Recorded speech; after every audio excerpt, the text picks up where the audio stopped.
Oh. Hai bang. Jadi, Nak burger sampah V2 boleh? itu ah. Ah. Boleh. Okey. Pantau kita bagi di sini. Okey. Sausage ya. Okey. Bawang. Kita masukkan sekali dengan otak dan juga daging muka. Okey. Okey. Select.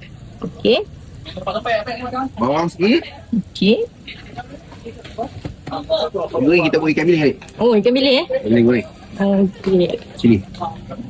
Kita naikkan sausage. Okey. Okey, kita naik crispy ya. Oh. Okey.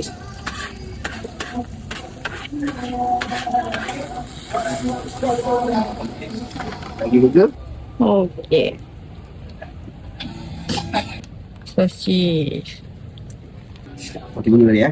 Okey, burger sampah ni berapa banyak ni bang? Burger sampah ni dengan nilai RM10. RM10. Okey bang, terima kasih.